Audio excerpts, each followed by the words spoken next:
ऐसा खाना बना के खियाएब ना कि सब केहू देखत रह जाई।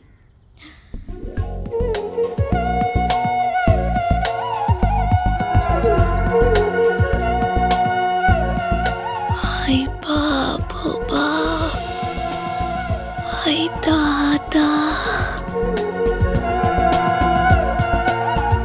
एजा तो सब कुछ बा, बाकी लकड़ी चूल्हा कहूँ नहीं खिलौकत। हम खाना के में बनाएब?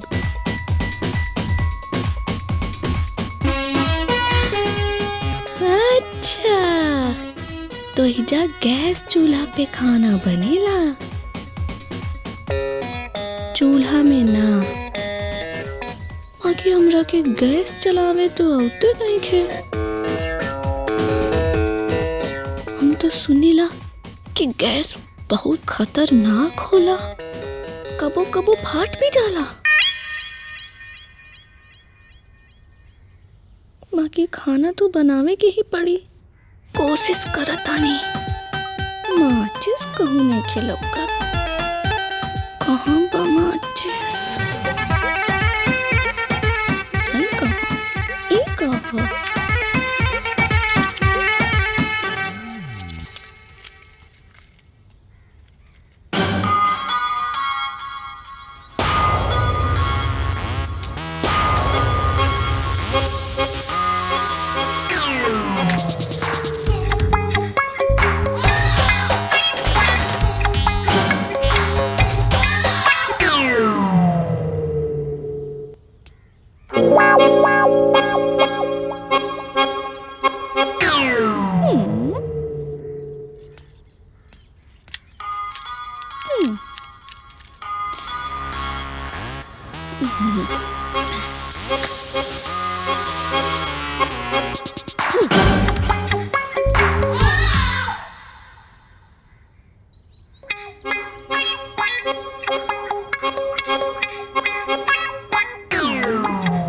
जरते नहीं के खाना कैसे बनाए?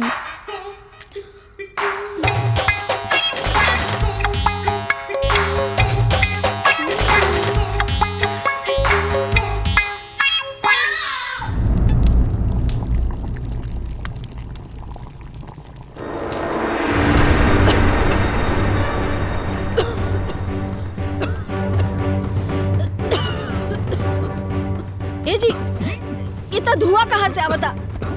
अरे बाप हो बाप, अरे ये धुआं कहाँ से आवता? देखिए तनी। सागर, सागर, सागर उठिए! धुआं!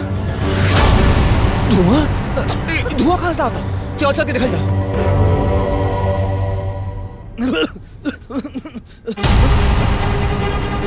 धुआं? अरे कहाँ से धुआं आवता? धुआं कहाँ से आवता? अरे कैसा धुआं है? कहाँ से आवता? किचन से धुआं होता। बाबूजी, लागत है किचन में आग लग गई बा। अरे भैया जल्दी चला ना तो पूरा घर में आग लग जाए। अरे वाह! आग लग गई लो। अरे चल चल, हाँ बाबूजी, चल, चल, जल्दी चलिए। किचन में आग लग गई, किचन में आग लग गई।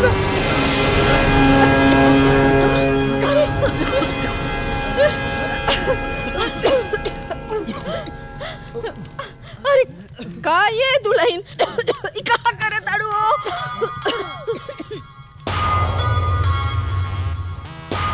अम्मा जी, हम खाना बनावत रहनी। अरे तो लकड़ी जलावे के का जरूरत रहला है? अरे वहाँ गैस रहला, ओपे खाना बना ले तू। हम लोग इतना पैसा खर्चा करके ये घर में इंटीरियर करा रखे हैं और ये जाहिल गंवार आ करके एक दिन में ही पूरे घर का सत्यानाश कर डाली। मम्मी जी, पूरा कचरा हो गया।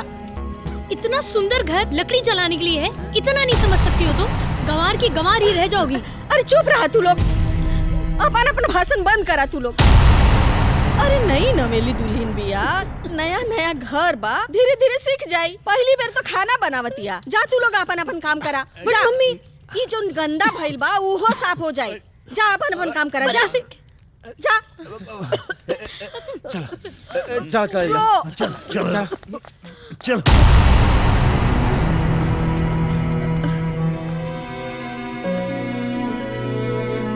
दुल्हन, यहाँ खाना ना गैस में बनावल जाला, ई चूल्हा ना बाहर जलावल जाला।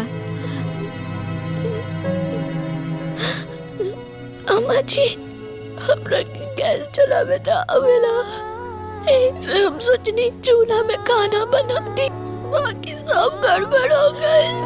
बिटिया मन छोटा मत करा, धीरे धीरे ना तू सब सीख जेबू। हाँ, मत रो मत रो मत रो, सीख जेबू। हाँ, सीख जेबू।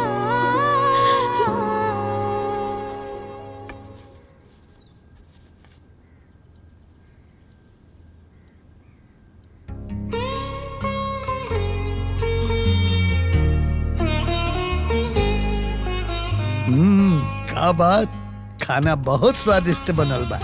अरे हमरा पतोह के हाथे में जादू बा। ए, तू लोग के खाना के स्वाद कैसे लागल बताव। अच्छा लागल बाबूजी। ए बाबूजी, आज पहली बार ऐसा लगा था कि घर में देसी हाथ से खाना बना, मजा आ गई। हाँ भैया, एकदम देसी घरेलू स्वाद। और ये चूल्हा के खीर तो बस पूछा मत, एकदम माई के हाथ के जैसन स्वाद। सच में वाह, सच में बहुत बढ़िया खाना बनल बा। सच कहल जाला, खाना दिल से बनेला, दिखावा से ना। दुल्हन, भले तनी सा धुआं धुआं कह देलू, बाकी खाना इतना स्वादिष्ट बनेले बाड़ू कि सब खुश हो गइला। हमारा आशीर्वाद तोरे साथ बा। खुश रहा दुल्हन, खुश रहा। रउआ लोग के हमार बनावल खाना पसंद आ गइल, ये हमरा खातिर बहुत बड़ा आशीर्वाद बा।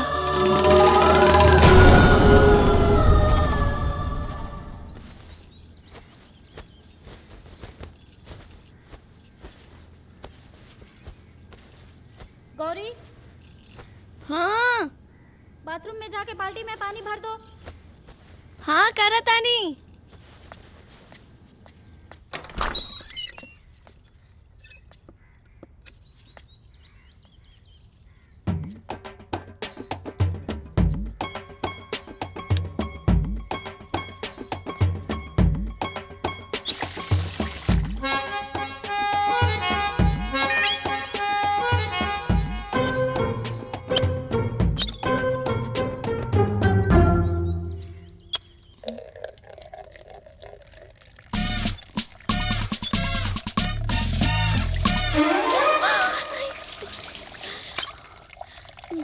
ए दुल्हन छोटकी। हाँ अम्मा जी। ए बहनी आवा, हमार माथा बहुत पीराता, तनी दबा दहो। आवा तानी।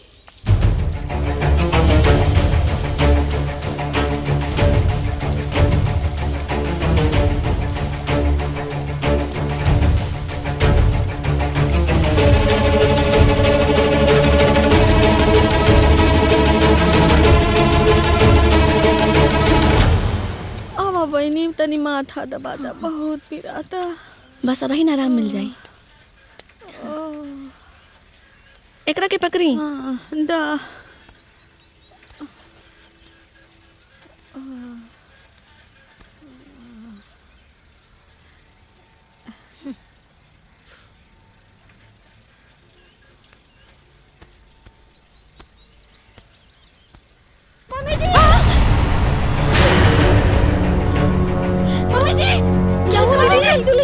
अब ठीक तो?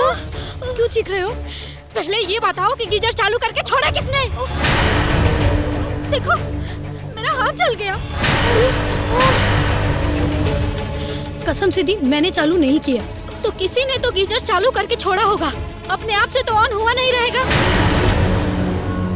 लगातार लाइट चलावे के चक्कर में गीजर चालू हो गई। दीदी वो लगातार वो बत्ती जलावे के चक्कर में वो मशीन ऑन हो गई हमसे।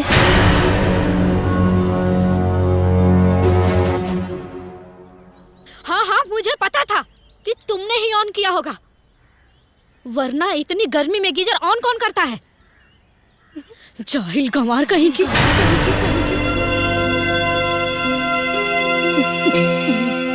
अरे आखिर जब किसी चीज का पता नहीं है तो वो काम करती क्यों हो? तुम्हारे इन्हीं सब के चक्कर में एक न एक दिन किसी की जान चली जाएगी।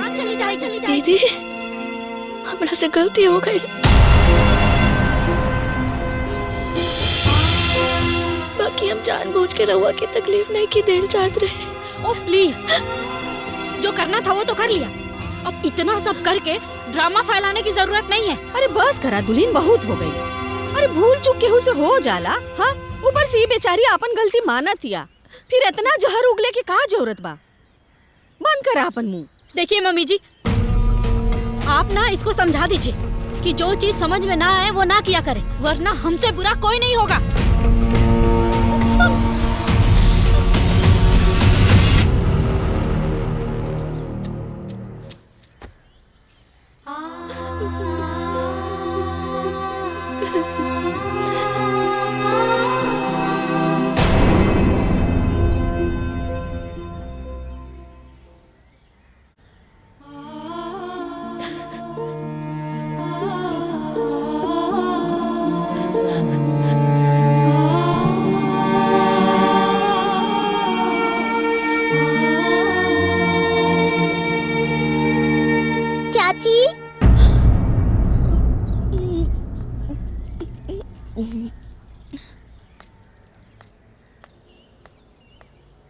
आप रो रही है ना?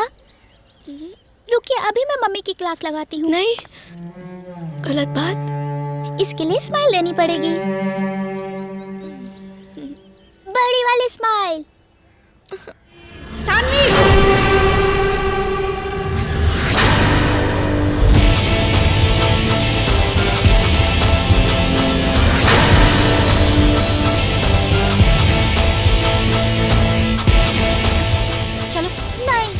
चलो मम्मी प्लीज, ये चाटा मारूंगी खींच के। मम्मी। चलो चलो सानवी।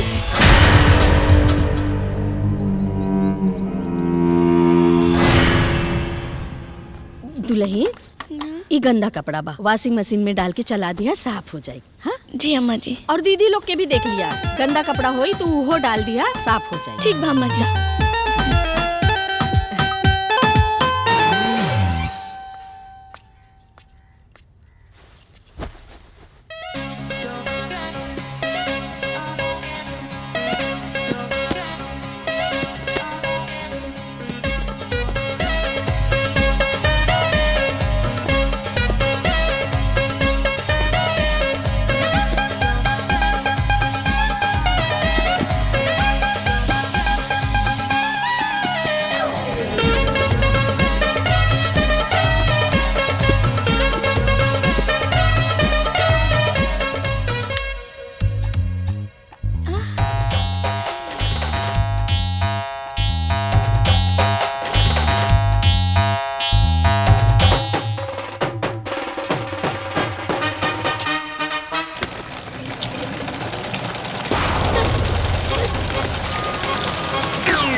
अब तो कपड़ा हाथ से ही धोने के पड़ी।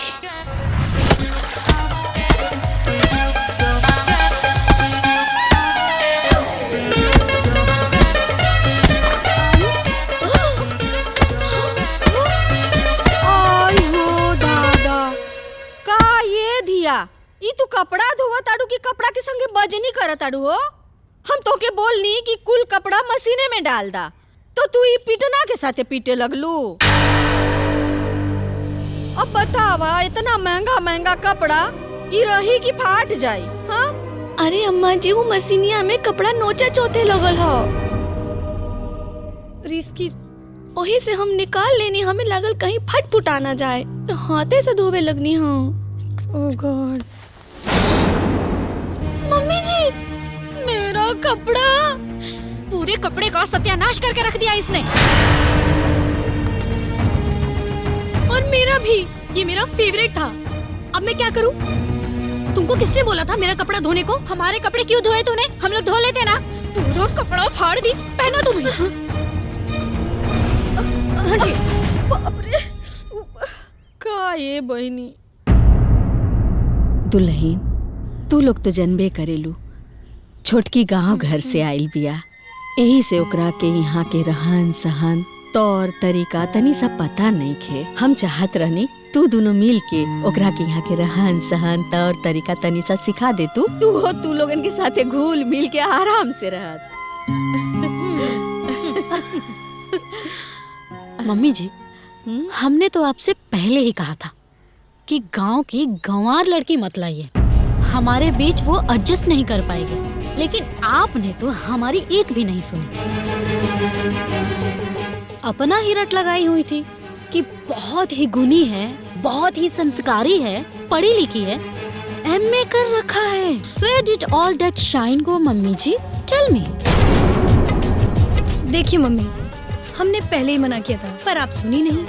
अब इतनी बड़ी रिस्पॉन्सिबिलिटी हम दोनों पे क्यों शिफ्ट कर रही हैं? वाह, अरे हम तो सोचत रहनी कि हमार तीनों बहू मिलके हमार घर गृहस्थी अच्छे से चले हैं, बाकी यहाँ तो तू दोनों उल्टी गंगा बहावताड़ू। देखिए, we are not against her माँ जी, हम तो बस ये कह रहे हैं कि अगर गौरी आपकी चहेती बहू है तो सिखाने की जिम्मेदारी भी आपकी होगी ना। सिंपल लॉजिक है। Your choice, your responsibility, it's not ours. I am sorry.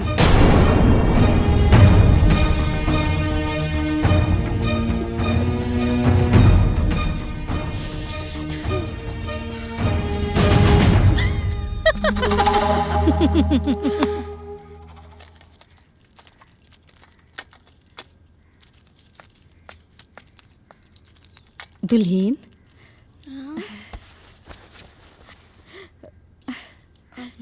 आवा हमरे संगे रसोई में। एकरा के यहाँ रख दा।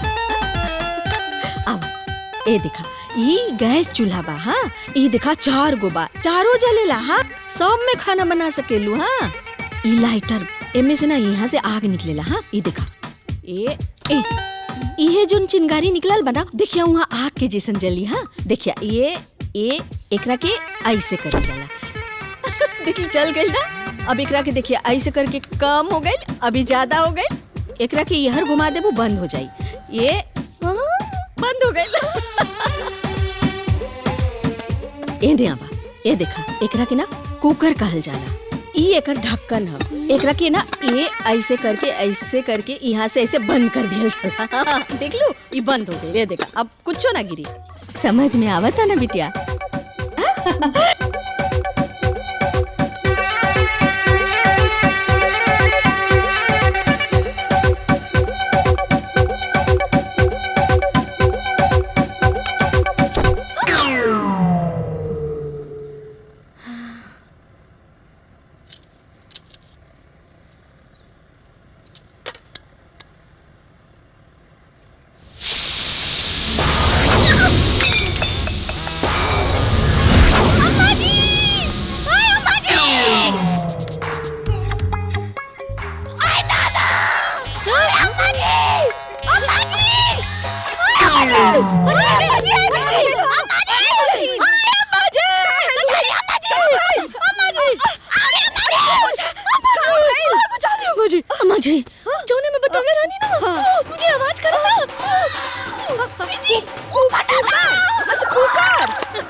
तुम तो अंदर से बाहर ऐसे भाग के आई जैसे नासा का रॉकेट तुम्हारे पीछे लग गया हो। तुम तो कुकर की सीटी से इतना डर रही हो जितना कोई भूत पीछे पड़ने से नहीं डरता है। Oh my God, you're such a देसी innocence। कहाँ से आई हो भाई तुम? कहाँ से? कुछ भी कहो, हमारी देवरानी किसी जोकर से कम नहीं है।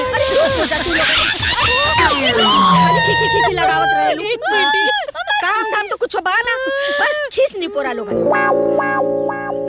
ए दुल्हन, सुना सुना सुना, ऊ ना कुकर है, ओकर ऊपर जोन बा ना ऊ सीटी बा। ऊ ना